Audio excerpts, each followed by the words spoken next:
Abortion is a closely watched issue in this year's election, and not just in the United States. Former President Trump cut funding for international groups that offer or even counsel on abortion services. Advocates on both sides of the debate in Kenya are watching for who wins and what that may mean. With the support of the Pulitzer Center, special correspondent Neha Wadekar reports from Nairobi. And a warning, this story contains accounts of sexual and gender-based violence. Anne became an orphan when she was just 10 years old. With nowhere to turn, she moved to Dandora, Kenya's largest dump site, and began sorting trash to earn some money. Shortly after she arrived, Anne was raped by an older man. We have changed her name and concealed her identity. Anne soon started making a living as a sex worker. Many of her clients were abusive, and some refused to wear condoms. That's because when you meet a guy, if you ask him to use protection, he says, "I don't eat a sweet while it's still wrapped." At age 13, Anne became pregnant.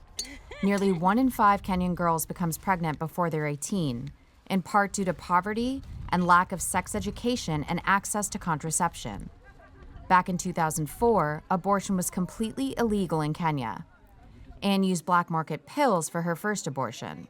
Her second pregnancy 2 years later was harder to terminate. So I used knitting needles. It got to the point where I bled for 2 months. I had to go to the public hospital where I got help. Anne's story is far too common in Kenya, where an estimated 7 women and girls die each day from unsafe abortions. Many who survive the procedures are left with severe complications, says Monica Agutu, founding executive director of the nonprofit healthcare organization KMET. They bleed a lot from these damaged organs. We have seen cases that sharp object goes through the uterus. The country's 2010 constitution now permits abortion in a narrow handful of circumstances, like for emergency treatment or if the life and health of the mother is in danger. But it's still confusing, even for physicians, says Dr. Ernest Niamato, an associate director at the nonprofit IPAS. Kenya is also a very religious country, and abortion is highly stigmatized. When you see this ambiguity, and as a medical provider, you take the safer road and say, let me not provide these services, or let me allow other people to do it. So instead of accept this thing of this is a backstreet service, let it stay there. Some government facilities do perform abortions. Private clinics also do, but they can be expensive, so women look for other, cheaper options. For abortion, we have charged 3,500. If you have 2 months, it's 3,500. If it's 5 months, we take 4,000. Pamela is a traditional medicine vendor who charges women and girls between $27 and $31 for help. Pamela claims she stopped selling abortion-inducing herbs long ago. This type of denial is commonplace among black market actors offering illegal abortion-related services, both in person and on social media, where misinformation thrives. If the herbs don't work, a woman might turn to a quack doctor for help. This is a room in a back alley abortion clinic in one of Nairobi's informal settlements. Many of the people who work here claim to have medical training, but really have very little. They'll often use unsterile instruments like this to perform unsafe abortion procedures on women and girls, which can leave them either infertile or even lead to death. Samuel is a self-proclaimed doctor who offers surgical abortion to poor women with nowhere else to turn. We've changed his name because his work is illegal. The challenge is, for example, when you want to interact with somebody who has just come for it, it has to be a secret because the government doesn't allow. Many poor and indigent women who die from back alley abortions end up at public morgues. Abandoned fetuses often end up there too. Some of those fetuses are fished out of the river in Dandora, the slum where Anne lives.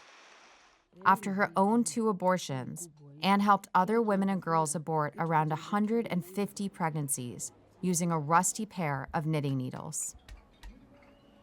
She throws the fetuses in this river at night to avoid getting caught.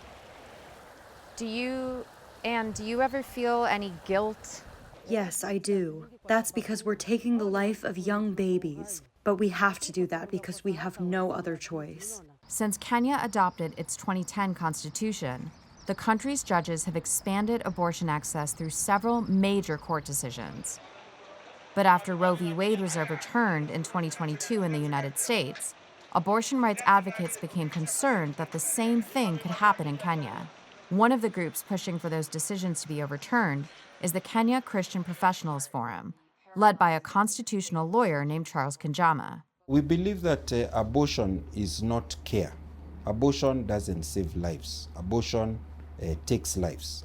Several cases are making their way through Kenyan courts, including one petitioning for unborn children's right to life and for equal protection and benefit of the law. A familiar argument in the United States' own abortion debate, says Martin Onyango, a lawyer at the Center for Reproductive Rights. Those are not new tactics. Those are the same tactics being applied by the opposition group in the US, in various states, and also at the Supreme Court. That's in part because the Kenyan anti-abortion movement is being bolstered by international groups, especially American groups, promoting conservative policies and ideology in Africa. These groups travel to Africa as speakers for events and conduct anti-abortion training sessions. According to parliamentarian Esther Passaris, this type of campaigning is highly influential because politicians fear losing the support of important conservative voting blocs.